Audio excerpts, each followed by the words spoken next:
Bienvenue chez le général.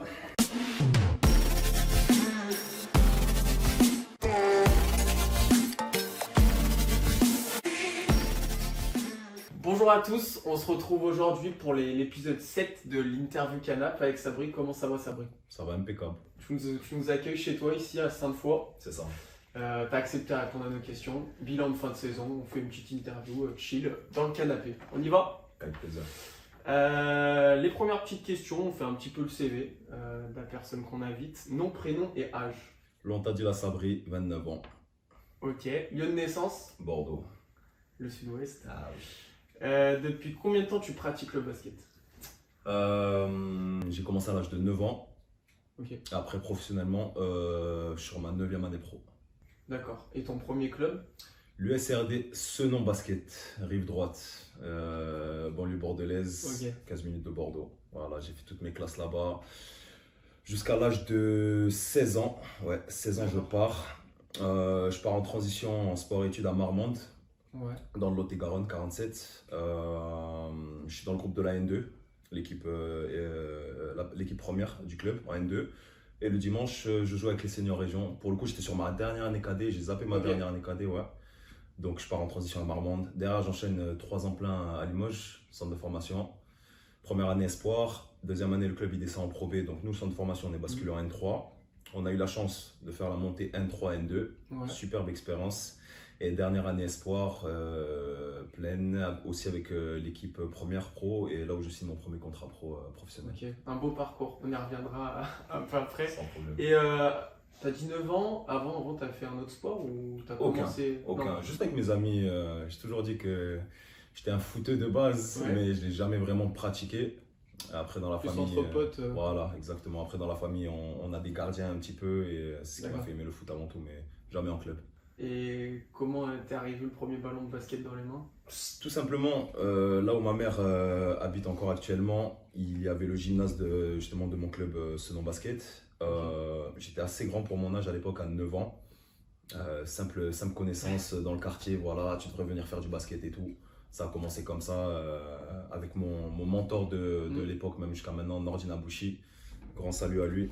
Et ça s'est fait rapidement, hein. Ok. Voilà. Et à côté de ça, ton parcours scolaire? Alors, parcours scolaire. Là, c'est un sujet qui touche ça. Ah là, attention. Simple, ben, jusqu'à mes 16 ans à Bordeaux pour le coup. J'ai bougé pas mal, on va dire. L'école primaire, je suis resté dans l'école de zone, là à côté de chez moi. Ok.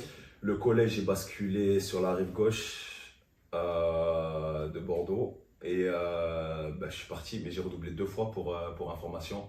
Donc c'est ça, j'ai un parcours scolaire. Je préfère le dire. Moi, je suis honnête, en toute honnêteté entre toi et moi. Donc voilà quoi. Ok. Mais j'ai terminé sur un bac STG pour info et c'est là où j'ai arrêté mes études. Ok. Tu l'as lancé dans le basket à 100%. Exactement. Et petite question bonus, est-ce que t'as un joueur vedette, un joueur préféré, un mec qui t'inspire au basket? Non, pas spécialement. Pas spécialement. Après, j'ai toujours eu un joueur, mais c'était au foot, vraiment. Ah ouais. C'était Zidane. Ok. Zidane, ouais, que j'aimais beaucoup regarder. Mais au basket, sans plus. L'époque 98, toi t'étais. Ouais, non, j'aimais beaucoup. Hein, je regardais, j'ai énormément regardé du basket. Hein, Kobe, Jordan, Ouais. et j'en passe. Hein, Ben Wallace, pour ceux qui connaissent à l'époque des Detroit Pistons. Un peu tout le monde, à vrai dire. Un peu tout le monde. Ok. Donc tu nous parlais un peu de ton parcours jeune, où tu as fait jusqu'à tes 16 ans à Bordeaux. C'est ça. À cet âge-là, tu évoluais à quel niveau, à quel poste? Tu disais que tu étais assez grand, tu n'étais peut-être pas ailier. Ouais. Je suis passé un petit peu partout sans compter les postes arrière. Mais je suis de formation vraiment 3. J'ai été formé à ça, 3, même sur les catégories au-dessus. Mais je suis passé à l'intérieur. Ouais, je suis passé un petit peu partout. goûté à tout. Ouais, vraiment à tout, du poste 3 au poste 5, vraiment. Ouais. Ok, et c'était niveau régional là-bas ou... Le maximum qu'on a fait quand j'étais en minime, c'est le minime région. Ok. C'est le maximum que j'ai fait. Et cas des départs, cas des régions, il me semble, sur ma 2e année. Sachant que sur ma 2e année, je basculais déjà aussi avec les seniors. Donc, ouais, voilà, c'est le maximum. Et Parcours assez qu'est-ce atypique. qui Ouais. provoque ton départ dans un centre de formation après plus tard? C'était un projet qu'on avait mis en place en fait. Pour moi, j'ai eu cette chance-là d'être vraiment bien accompagné, même sur un petit club, en Ouais. l'occurrence ce nom. Ok. à l'époque, le plus gros club jusqu'à aujourd'hui de Bordeaux, c'est les JSA Bordeaux. Ouais. Et je n'ai jamais fait la bascule là-bas. Ok. Ils m'ont toujours, on va dire, fait les yeux doux, on va dire, et que ce soit eux ou d'autres clubs autour. Mais je voulais garder ce cocon-là et on voyait que je me développais bien tout simplement et que je pouvais aspirer à autre chose. On a tenté le coup et ça a marché. Et donc Limoges, Ouais, t'arrives à Limoges, Ouais. c'est une première expérience incroyable. Gros choc, dans le sens où tu laisses la famille déjà, pas d'habitude. Et j'ai été bien habitué à Marmande quand même, le fait de basculer sur l'internat quand même si je rentrais un petit peu le week-end. Ouais. Gros choc, le niveau, les infrastructures, tu rentres à Beaublanc, tu regardes partout, tu sais plus où donner de la tête, hein, vraiment. Et je me suis acclimaté super bien. Après, ce qui a aidé aussi pour le coup, c'est que j'ai de la famille aussi à Limoges, donc ça aide sur le coup vraiment, étant jeune, découvrir Parce un que petit peu t'avais quel la âge vie. là? Je venais à peine de faire 18 ans. Ok, ouais, donc à Tu peine vois. majeur, tu. Exactement. Encore pas grand chose à la vie. Exactement. Et que des beaux souvenirs, je m'acclimate super bien. Même pour l'anecdote, je bascule dès ma première année en tant que capitaine, alors que je découvre l'environnement et le niveau. Le caractère. Ouais. Gros caractère, ça brille dans ta vie. Ouais, d'entrée, mais calme, tu vois, sans faire trop de bruit, tu vois ce que je veux dire.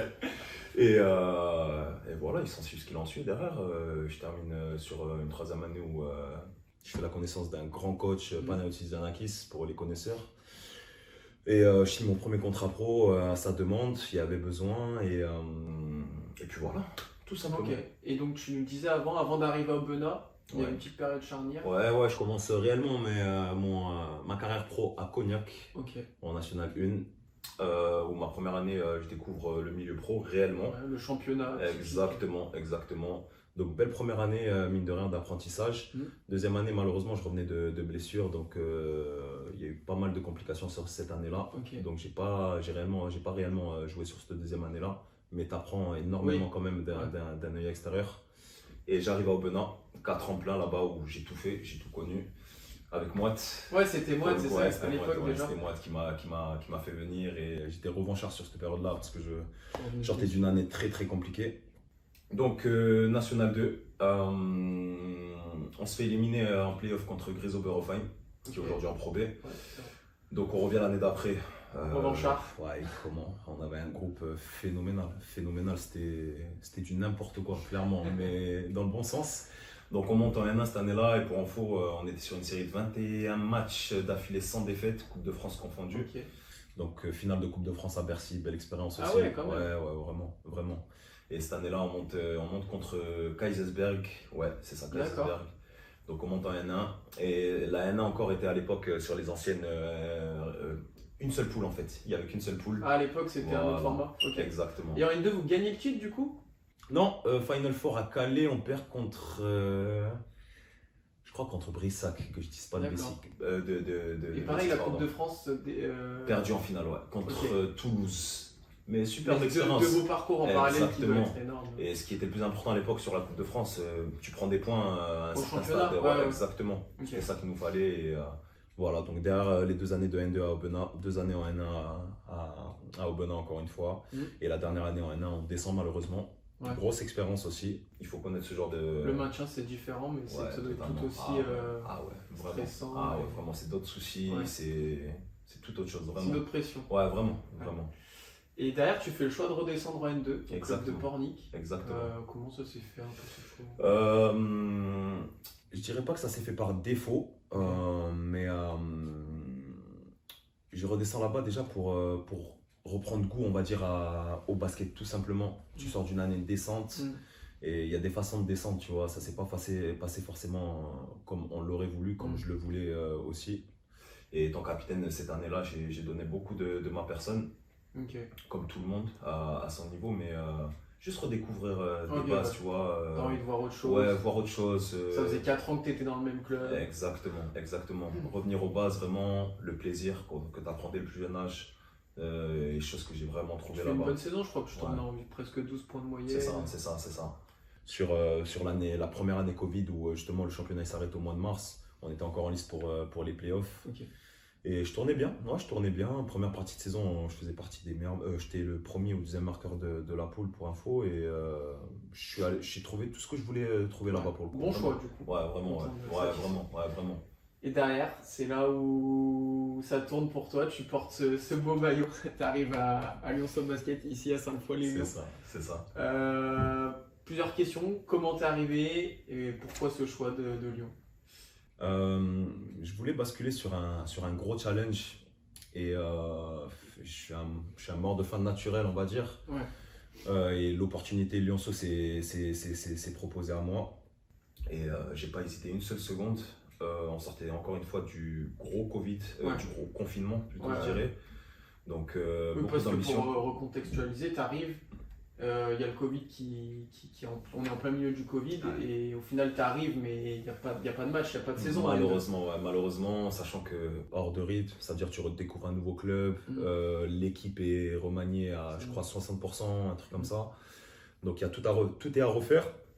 Et malheureusement, on fait que 5 matchs. On n'a pas le temps de progresser, de travailler réellement pour un but bien précis. Et l'année ne se passe pas comme on voulait, malheureusement. Après, c'est des années, il faut le prendre comme ça. C'est l'expérience de vie. Et je pense que ça a servi énormément justement pour l'année qui a suivi. Donc cette année, en termes de noyau dur d'équipe.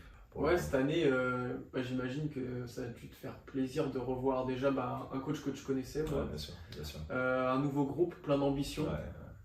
J'imagine quand tu as attaqué en septembre, tu devais être très impatient. On fait ce métier-là pour ce genre d'adrénaline et d'expérience, vraiment. Ouais. Et c'est indescriptible ce qu'on a vécu vraiment cette année.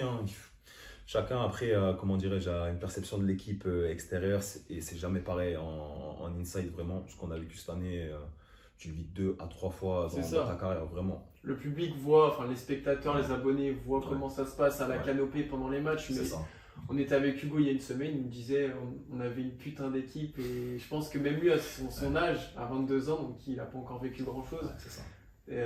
Ça va être inoubliable et même pour toi, tu vois, qui a bientôt 30 ans, tu vas garder exactement de fou. Non, ça marque clairement et puis surtout sur l'exemple d'Hugo, sur une première année comme ça, tu n'as pas réellement conscience en fait de ce que tu es en train de vivre, tu vois. Tu t'en rendras compte que plus tard et encore.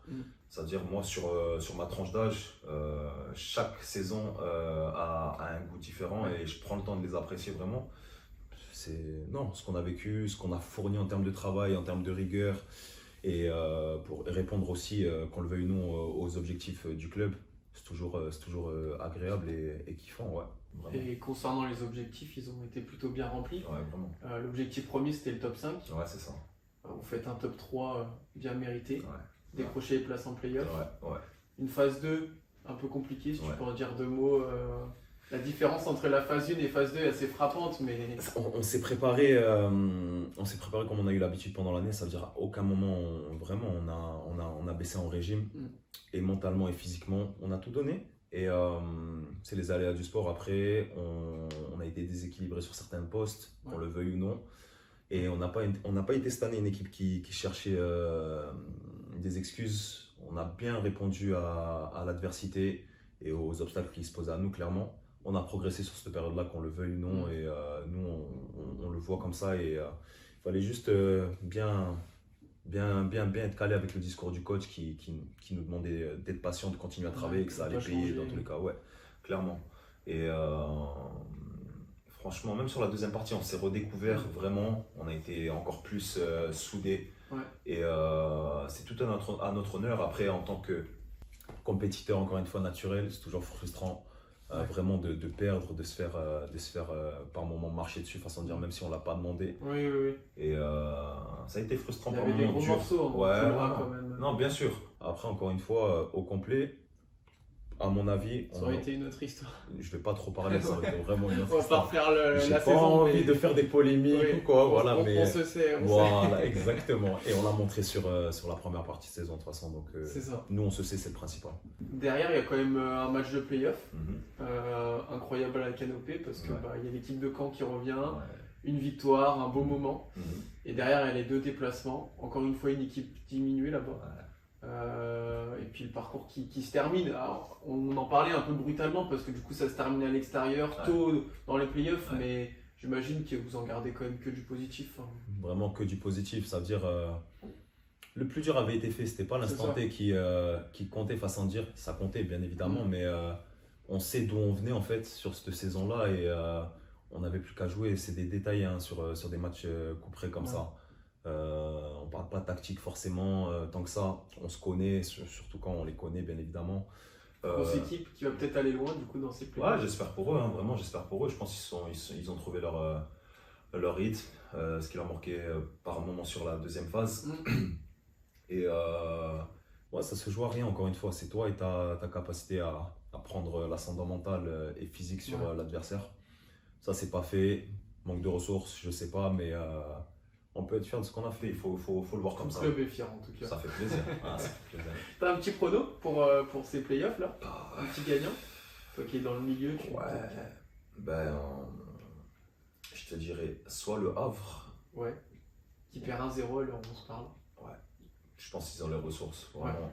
Soit le Havre, soit Caen, je te dirais. D'accord. Ouais. Je verrais bien une petite finale. Ouais, clairement. Ouais. Okay. Après, pour dire une seule équipe, compliqué. Parce que ça se joue vraiment rien sur des matchs encore une fois. Vraiment. Okay. Et pour rester finir sur toi, moi j'ai une petite question. Sur un terrain, tu te décrirais comment toi? Sans limite. Ouais. Pour résumer. Pour être vulgaire, moi je trouve que sur un terrain, t'es un chien, t'es quelqu'un qui n'a jamais rien. Et... Un battant quoi. Ah, c'est le cas. C'est le cas.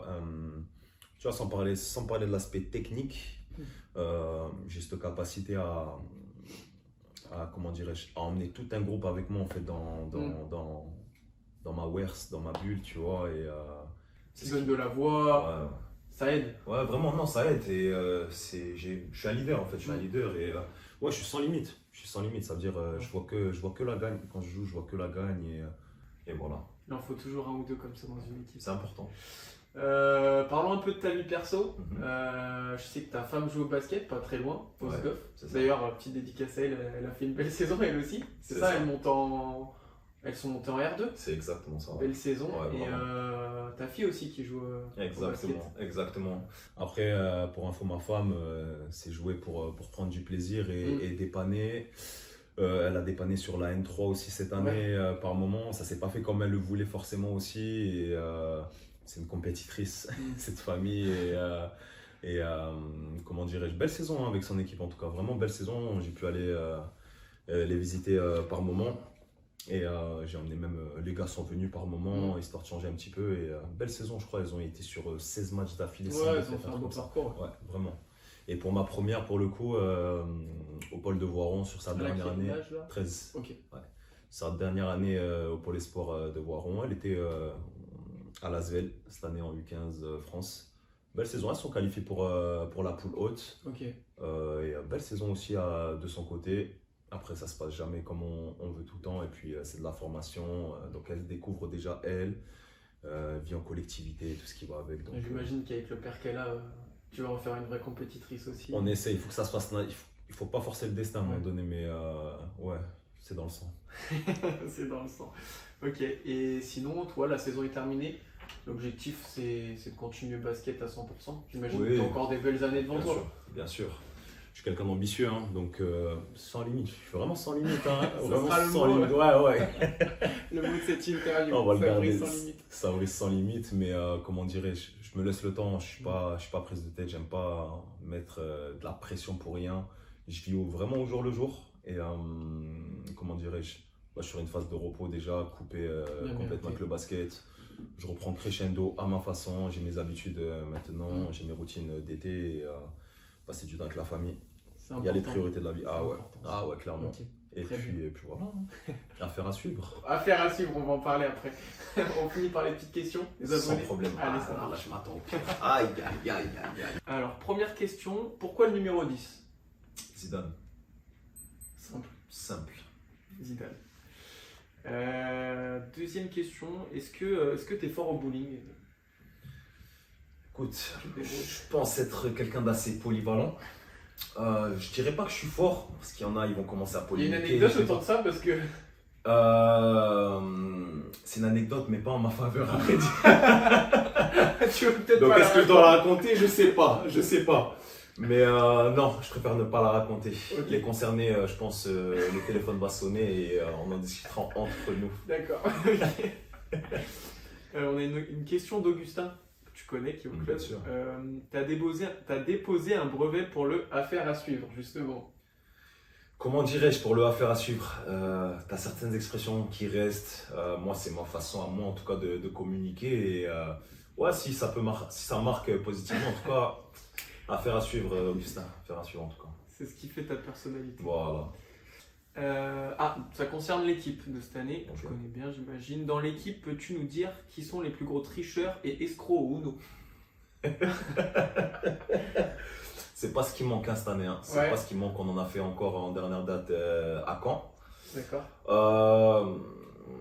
Je vais être honnête, je vais me mettre en première ligne. Je suis un gros tricheur. Ouais, je suis un gros tricheur. Mais Marco, je dirais Marco, parce qu'à chaque fois il refuse de jouer, mais au moins il se sait. Ça veut dire qu'il refuse de jouer parce qu'il sait que c'est un mauvais perdant. Ouais. Il aime pas ça. Et s'il a moins de gratter, il gratte.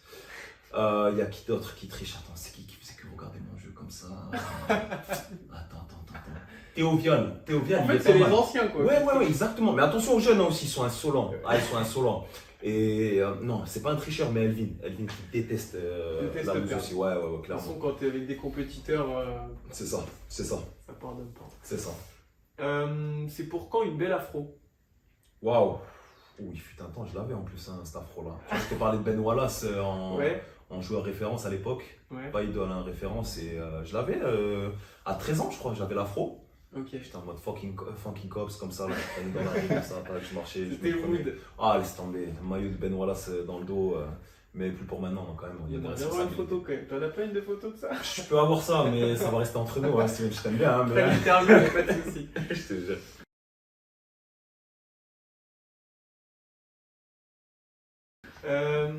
Ton meilleur souvenir au basket, j'imagine, au final. J'imagine qu'il doit en avoir plein après. Waouh. Ou alors cette année. Ton meilleur souvenir cette année, cette saison-là. Le résumé de la saison, clairement, mais ce match à Besançon qui nous permet. C'est vrai qu'il y a beaucoup de joueurs qui. On l'a la vidéo dans les vestiaires où c'est un vrai soulagement. Ouais, c'était terrible. Ça officialise quoi. Ce qu'il en est suivi juste derrière, je peux dire c'était terrible aussi. Hein. Ah, on a mangé pour 100. On était sans limite. Voilà. Tu vois, on était sans limite, c'est exactement ça. Petite dernière question. À quel âge t'as mis ton premier dunk? Parce que tu dunks bien, hein. On l'a vu cette saison sur quelques matchs. Tu montes? J'ai fait pire, mais comment dirais-je? C'est pas la saison où je jump le plus et où je le mets plus en pratique aussi pendant les matchs pour mettre les points sur les i, façon de dire. Mais mon premier dunk, je l'ai mis assez tard, hein, je crois. Hein. Je dirais 14. Là, tu sais un mètre combien là? 96. Ok. Ouais, et t'as arrêté de grandir tôt ou? Ouais, relativement tôt, je crois, 21, ouais, 21, 20, je crois que c'est les âges où ouais, 20 ans, non. 20, 21, ouais, c'est bon. Et comment dirais-je, mon premier à 14, hein, je crois, 14. Hein. Ça va? Ça va. Ça va quoi. Ouais, ça va, on va dire. C'est pas donné à tout le monde, je m'excuse Sabri, mais ok, d'accord. Voilà quoi. On termine là-dessus. Merci en tout cas Sabri, c'était vraiment cool. Ça fait plaisir de plus sur toi, même si moi je te connaissais plutôt bien. Et puis je te souhaite le meilleur pour la suite. Merci, toi aussi. Et à la prochaine. Avec plaisir. Merci Steven. Salut. Au calme.